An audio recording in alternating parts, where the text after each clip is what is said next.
Hello, it's me, R.R. Lee, and this is the Delgado Larceny. Now, this one is really different from all the other ones because we don't get to bring anything with us. It's like Hokkaido and Hitman 1, except even after we beat this one, we don't get to bring anything. It's a completely locked layout. We have to pick up everything that we want, and I really like the starting location for this, because it's the torture room. This is the torture room in Rico Delgado's mansion. So this implies that Hitman was being tortured here. 47 was being tortured here. And they didn't have him tied up. They were just, like, beating him or whatever they were doing to torture him. Because he was hurt at the beginning of this. They were just doing whatever they were doing to him. And he wasn't tied up. He was just sitting there taking all of it. Just like, yep. Like, yep, are you done? You done? Like, just waiting for them to finish. Like, he just sat there, unchanging face, taking all of it. Just like, yeah, I'm just waiting. Just waiting. I imagine that he made small talk as well. But this is the safe code that we need. We turn the TV off to get him to leave, because he doesn't have the remote control, so he has to go and turn back the power on manually. And when he leaves, we pick up that little post-it note, and it has the safe code so that we can get El Matador from out of the safe.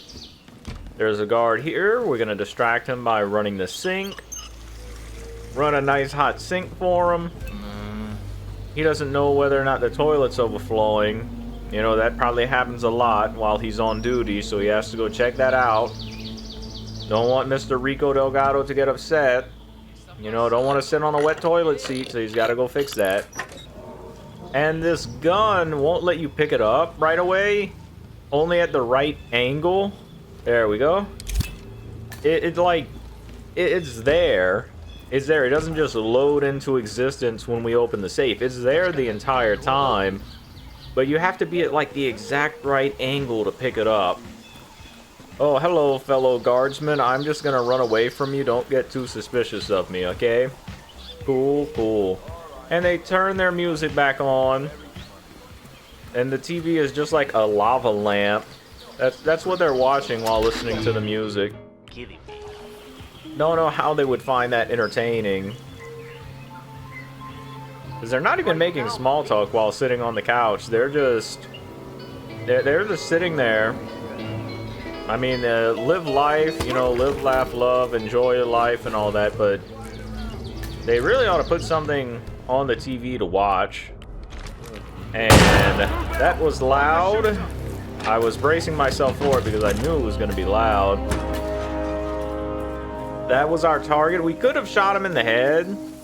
I'm getting distracted by other things in my head, but that was our target. We could have shot him in the head while he was next to the water to get him to fall in, but that carries a risk of him getting seen by the people that are sitting on the couch watching TV. They're probably looking at the scenery since there's nothing on it, but that runs a risk of that, so we distract him by turning the radio on so that he comes into the little hallway that we can hide in and shoot him where no one can see him.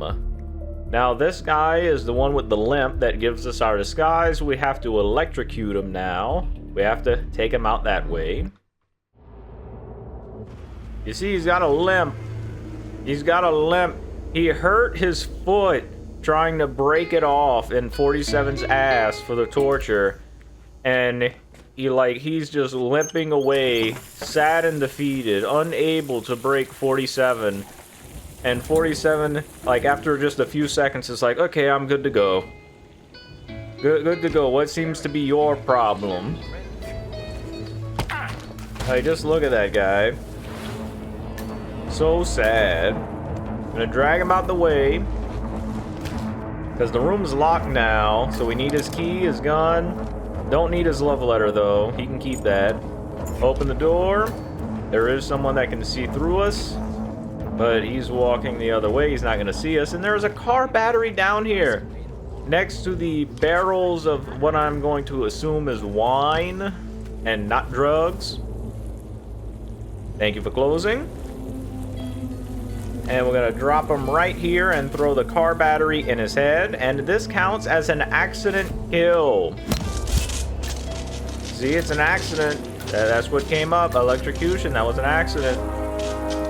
Just gonna wait for this guy to go, and it doesn't matter if they see his body. You see, he saw it. He saw that guy laying face down, ass up in a puddle of water with a car battery sticking out of his head and was like, that wasn't murder. That was definitely an accident.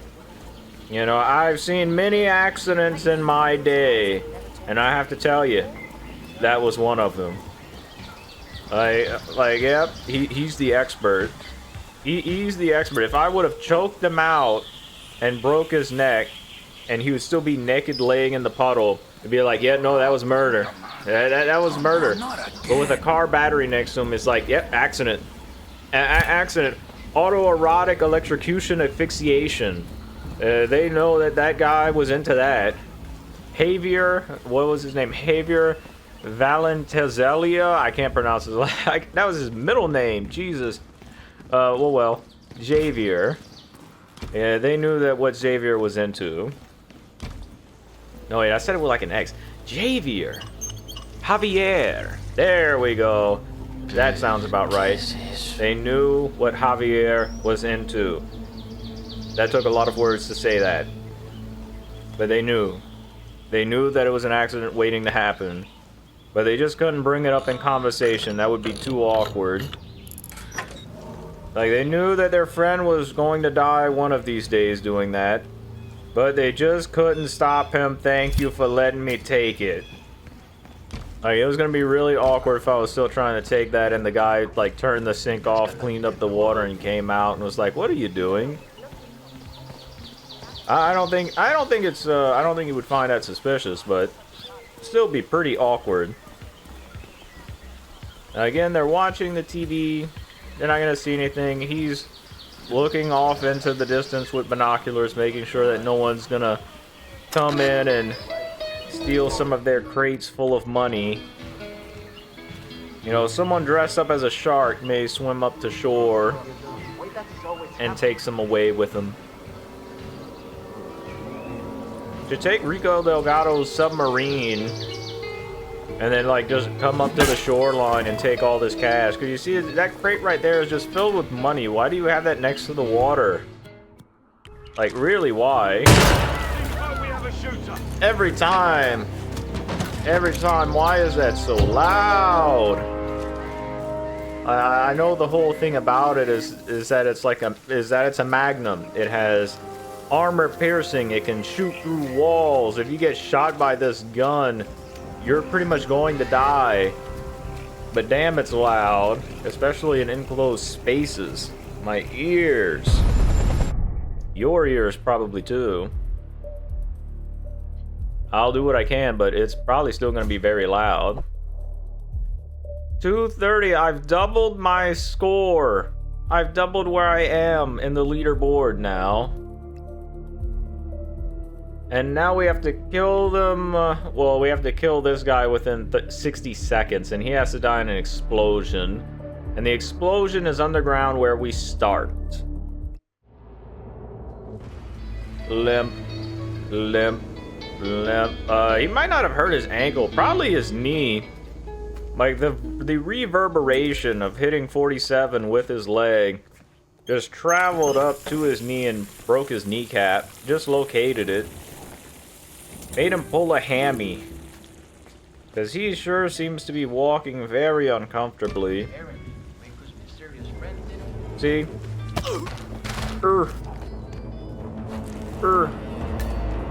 Keep that in mind, that was his last words. It was Thank you, thank you. I didn't need the love letter, but I'll take it. Now, the explosive is in the room to our left, but timing-wise, it's better to get this battery and electrocute him first, because if we go straight in to get the bomb, they're not going to be looking in the right direction that we need them to look in so that we can pacify both of them and get it. So, back of the head, and now it's kind of staying on his body. Look away. Nothing to see here, sir. There you go. And they're not gonna see his body this time. One enforcer right here. Just take him out like that. If you wouldn't mind closing the door, thank you.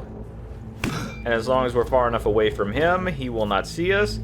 That is the safe code for this safe that I just picked up. And in here is a letter bomb.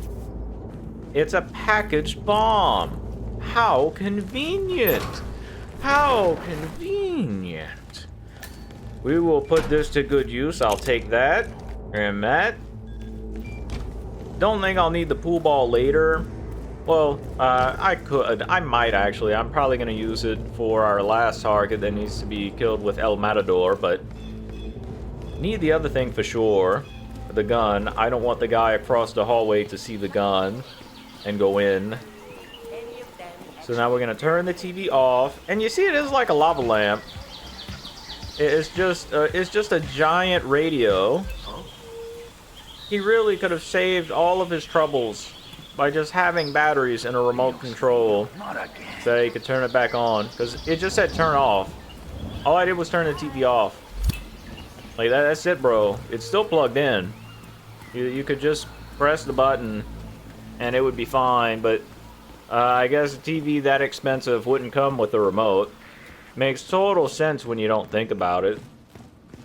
You know, if you don't think about a lot of things, they will make sense. And our target that needs to be killed in the explosion is the guy that comes take this sink off. Hey, he's the one that comes clean up our mess. Huh? Like, it's a real shame that we have to kill him when he did such a good job of cleaning it up the first 2 times, but, you know, I'm not the one that commissioned you. Well, I'm not the one that commissioned to kill you, I should have said. Open. Open sesame. Thank you. Now we have enough time to take this guy out. Don't want him to see us in the mirror, so gotta wait for him to bend down a bit. Gonna drop that on top of him, because this isn't going to count as an accident.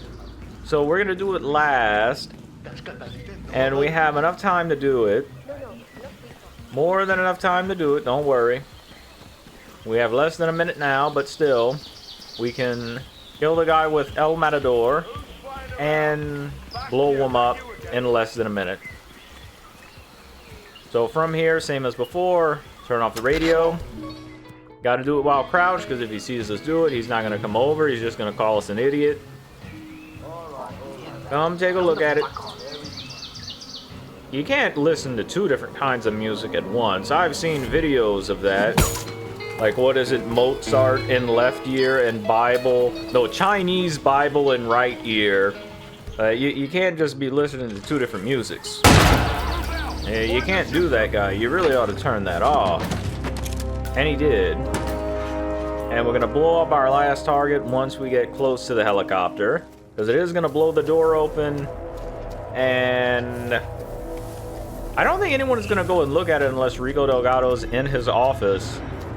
He may be the only one that goes look at it, but if not, no one's going to discover it. He did a nice barrel roll. And we can leave via the helicopter. That was the Delgado Larceny. 5 stars, silent assassin. What is my score now? It is 10-12. You see, I started off in the hundreds, then the 200s, and now I'm in the thousands. I really like the concept of this one. That you're getting tortured and you have to pick up everything that you need to take out your targets. I like that. I like that a lot for this one. It was really fun. It's creative how they did it. And I really like throwing the car battery at that guy's head. I'd have to say that's my favorite one out of all of them, even though the whole thing revolves around the El Matador. But that's all I got for you. I'd like to thank you for watching. I really appreciate it. And I hope that you'll enjoy the next one as well. Goodbye. Goodbye.